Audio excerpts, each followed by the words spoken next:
Hello friends, किन्नू की किचनशाला में आपका स्वागत है। तो आज की जो हमारी रेसिपी है, रात का लंच है, जो बहुत ही पौष्टिक और स्वादिष्ट है और बहुत ही सिंपल और हल्का फुल्का जिसको बोलते हैं ना कि सुपाच्य भोजन, तो वो हमारा लंच है। तो चलिए बनाना शुरू करते हैं। तो सबसे पहले कढ़ाई में सरसों का तेल डालेंगे, उसमें कुछ बरी डाल लेंगे। बरी तो आप जानते ही होंगे, काफ़ी लोग इस्तेमाल करते हैं। उसे हम थोड़ा सा तल लेंगे तेल में, उसके बाद हम फिर उसे सब्ज़ी में दोबारा वापस डाल देंगे। अब हम थोड़ा सा मेथी लेंगे, इसमें आप मेथी का यूज़ करिए, मेथी बहुत अच्छी लगती है। और फिर बारीक कटे हुए लहसुन, थोड़ा सा भूनेंगे इन सब चीज़ों को। लहसुन को भूनना ज़रूरी होता है हल्का सा। उसके बाद ही हम जो है मिर्च का इस्तेमाल करेंगे, क्योंकि मिर्च जो होती है ना बहुत जल्दी हो जाती है। तो इस वजह से लहसुन को पहले भून लेंगे। फिर उसमें मैंने 2 बारीक कटी हुई मिर्च डाल दी है। अब इन सब चीज़ों को हल्का सा भून लेंगे। ये जो सब्ज़ी है ना, ये बहुत ही अच्छी लगती है, सभी लोग जानते ही होंगे। नेनुआ की सब्ज़ी है और बहुत हल्की होती है, बहुत हल्की सब्ज़ी होती है। तो अब हम इसमें नेनुआ की सब्ज़ी डाल देंगे, जो मैंने काट के रखी हुई है। अच्छे 2-3 अच्छे पानी से, मतलब धुल करके रखी हुई है, साफ पानी से। अब इसे अच्छी तरह से मिला देंगे। देखिए, ये सब्ज़ी जब भी आप बनाते हैं तो कढ़ाई में जब आप डालिए तो ये सब्ज़ी वैसे तो बहुत ज़्यादा दिखती है, लेकिन ये गल करके बहुत कम हो जाती है। जैसे ये है, नेनुआ की सब्ज़ी है, लौकी की सब्ज़ी और कद्दू की सब्ज़ी। ये तीनों सब्ज़ियाँ ऐसी होती हैं जो कच्चे में तो ज़्यादा दिखती हैं, लेकिन पकने के बाद कम हो जाती हैं। तो नेनुआ तो उन सब में अव्वल है, ये तो बहुत ही कम हो जाता है। लौकी भी कम हो जाती है। तो इस स्टेज पे हम इनमें नमक नहीं डालेंगे। और ये सब्ज़ी हमें सादी ही बनानी थी, तो मैंने किसी मसाले का यूज़ नहीं करा है, बस इतनी ही चीज़ें रहेंगी। तो अब हम इसे ढक कर के रख देंगे थोड़े टाइम के लिए, ताकि ये अच्छी तरह से पानी छोड़ दे। अब हमने क्या किया है ना कि चावल को 2 पानी से धुल के पहले ही रख लिया था, तो वो अच्छी तरह से भीग गया है। अब हम उसमें ज़्यादा मात्रा में पानी डालेंगे। और मैं चावल ज़्यादातर भगोने में ही पकाती हूँ, क्योंकि मेरे यहाँ शुगर पेशेंट है। और भगोने में पकाने से ये होता है कि आपका जो वेट बढ़ता है, वो चावल की वजह से, चावल खाने से काफ़ी लोगों का वेट बढ़ता है। तो ये रहेगा कि भगोने में अगर आप बनाते हैं तो उसे आप छान सकते हैं। उबलने के बाद उसका ऊपर का जो माड़ होता है वो निकाल सकते हैं। तो इससे वेट बढ़ने के चांसेस कम हो जाते हैं। मैं ये तो नहीं कहूँगी कि बिल्कुल नहीं बढ़ता, लेकिन हाँ, कम हो जाते हैं और शुगर पेशेंट को भी नुकसान नहीं करता है। तो अब हम जो है इसको गैस पे रख देंगे। चावल को, एक तरफ हमारा चावल पकता रहेगा, दूसरी तरफ हमारी सब्ज़ी हो रही है। तो अब हम सब्ज़ी को दोबारा से चेक करेंगे। इस सब्ज़ी को ना बार बार चेक करना पड़ता है, और धीमी आंच में, बिल्कुल धीमी आंच में आप इसको पकाइए।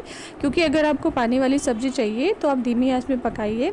चावल के साथ पानी वाली, थोड़ी सी पानी, जब ये थोड़ा सा पानी छोड़ देता है तो ये जो पानी वाली सब्ज़ी होती है ना, इसकी बहुत ही स्वादिष्ट लगती है। मैं तो कहूँगी इसका जो पानी होता है ना, वो बहुत ही स्वादिष्ट लगता है।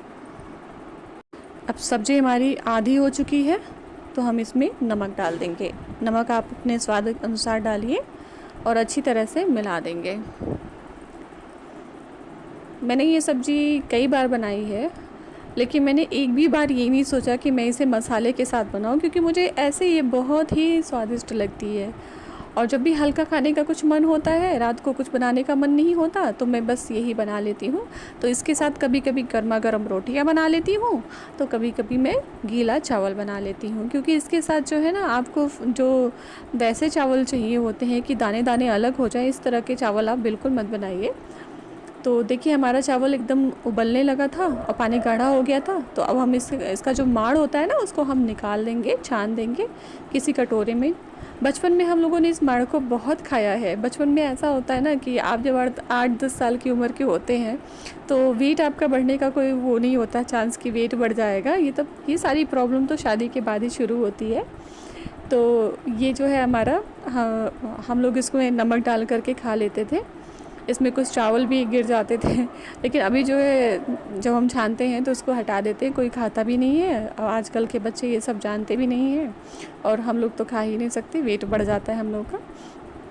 तो देखिए हमने उसको छान लिया है। छानने के बाद चावल को फिर से हमने पकने के लिए रख दिया है ढक करके।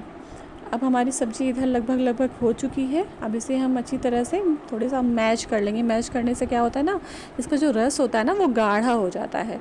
तो हम इसको जो है, क्योंकि हमें रसेदार चाहिए, तो हम इसको थोड़ा सा मैश कर रहे हैं। मैश करके अच्छे से कुछ देर के लिए इसको हम चलाएँगे, अच्छी तरह से भूनेंगे। अगर आपको गाढ़ी सब्ज़ी चाहिए तो इसको आप जो है बिना मसाले की, बिना ग्रेवी बनाए अगर आप गाढ़ा करना चाहते हैं तो इसको, कोई भी पानी वाली सब्ज़ी हो, उसको थोड़ी देर तक बराबर कंटिन्यू आप धीमी आंच में अच्छी तरह से उसको चला दीजिए। तो वो जो सब्ज़ी होती है वो गाढ़ी हो जाती है। तो हमारी सब्ज़ी पक चुकी थी, हमने गैस बंद कर दी है। अब एक बार चेक कर लेते हैं। धीमी आंच है हल्की सी। अब हम बंद करेंगे गैस इसके बाद, क्योंकि ये जो है हमारी सब्ज़ी बिल्कुल पक गई है और रस भी इसका गाढ़ा हो चुका है। लेकिन फिर भी थोड़ी देर के लिए मैं सोच रही थी मैं इसको अच्छी तरह से भून लूँ। तो अब हम इसको भून रहे हैं, लास्ट स्टेज है इसका। तो सब्ज़ी हमारी बिल्कुल पक चुकी है, रस बहुत ही गाढ़ा हो चुका है और देखने में ये सादी सिंपल लगती है ये सब्ज़ी, लेकिन खाने में बहुत ही स्वादिष्ट होती है।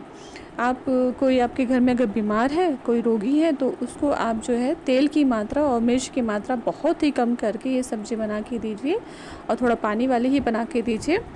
तो उनके लिए बहुत ही फ़ायदेमंद भी होती है और उनका जो है जी भी सही हो जाता है, क्योंकि ये थोड़ा सा नमकीन लगती है ना, तो अच्छा लगता है। तो अब जो है हमारी सब्ज़ी पक चुकी है और चावल भी हमारा एकदम पक गया था। बस थोड़ा सा उसको तेज़ करके 2 मिनट के लिए हमको पकाना था चावल को। गैस को तेज़ करके 2 मिनट के लिए पका लेंगे तो जो बीच में पानी रहता है ना बहुत ज़्यादा, तो वो थोड़ा सा बराबर लेवल में आ जाता है। तो चावल हमारा पक गया है। अब हम इसे सर्व कर रहे हैं। जितना गीला चावल हमें चाहिए था, चावल उतना ही गीला है और खाने में भी बहुत स्वादिष्ट लगता है ये दोनों सब्जियां। और जब दोनों मिल जाते हैं तो वाह क्या आनंद आ जाता है खाने में। तो आप ज़रूर बनाइएगा इन सब्ज़ी को। अगर आप बनाते हैं तो कमेंट करके ज़रूर बताइएगा। बहुत ही अच्छी लगती है, आपको तो पता ही होगा। तो रोटी के साथ भी अच्छी लगती है, लेकिन आज मेरा मन था चावल के साथ बनाने का, तो मैंने बनाया था। तो देखिए बहुत ही स्वादिष्ट और मज़ेदार रसेदार सब्ज़ी बनी है। बच्चों को भी पसंद आती है, बड़ों को भी पसंद आती है, सबको पसंद आती है। और नेनुआ क्योंकि सुपाच्य होता है तो खाने में भी दिक्कत नहीं होती है।